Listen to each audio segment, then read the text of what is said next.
Angela Orosco is one of the most tragic characters of Silent Hill. She had already endured unspeakable nightmares before she was even drawn into the town, and as she journeys to find her mama, she's forced to relive that unspeakable cruelty over and over. What exactly happened to her before she came to Silent Hill? The official Silent Hill 2 novel delves deeper into her backstory.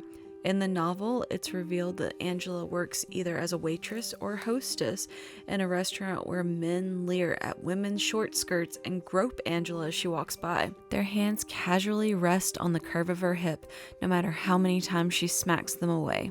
The hands are repulsive as the hands of her father and her brother. She's so depressed that she wants to die, but she can never bring herself to actually go through with it, although she's repeatedly tried. In the novel, she muses, "How many times have I held a knife to my wrist but hesitated, stood at the edge of a rooftop but couldn't jump, swallowed a bottle of sleeping pills only to force them back up again. It's like buying a mountain of candy and forcing myself to devour it all, eating to spit it back out and spitting it out to eat more. This endless cycle of binging and purging could go on for days. I'm too afraid to look into the mirror, too afraid to face that ugly thing that doesn't look like me anymore.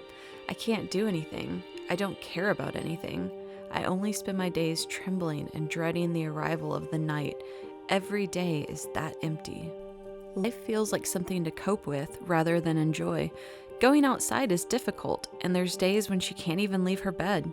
She can't sleep at night, so she's perpetually tired and on edge, especially since she's hyper aware of the sound of footsteps outside of her door every single night. The anxiety is so crushing that she can't care about anything else except dreading what's to come. She actually sought psychiatric help and was prescribed more and more medication, but the side effects and mood swings made her feel crazy and increasingly unstable.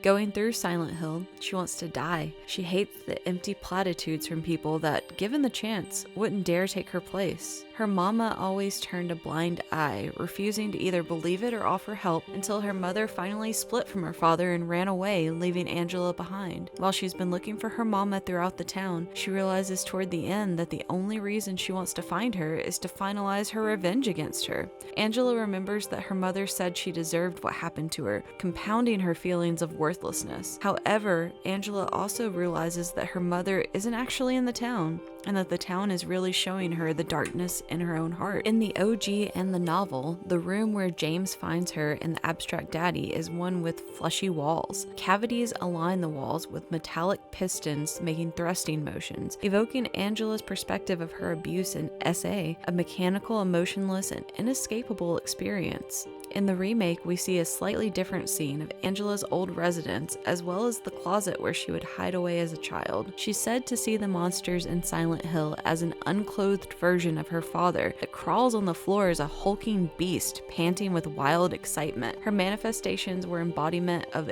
filthy desires and what she endured. She'd often get pushed down and abused by the monsters, so she felt perpetually on the run. In more ways than one. After all, she was a wanted criminal. She'd burned the house down. She'd stabbed her brother and father with the very knife that she gives to James, and then watched them burn alive. Her version of Silent Hill always has flames and an almost suffocating heat. In the novel, her father and brother are seen pinned to the walls, castrated, and burning alive for an eternity. The games replace this with skinned corpses stitched to a frame, but both are staunch reminders of what she did to escape her torment. In the end, Angela doesn't find salvation. Her mind is set, and she ascends a hellish staircase to succumb to her own self-exit. She only saw one way out, and even if James tried to help her, he couldn't save her. He couldn't even save himself.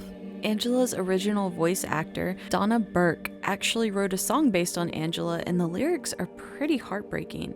It's called "No One Can Save Me," and you should definitely give it a listen because it captured Angela so well. That's it for today's deep dive into the story behind one of the most tragic Silent Hill characters, Angela Orosco. If you enjoyed it or learned something new, be sure to like and subscribe for more, and I'll see you guys in the next one.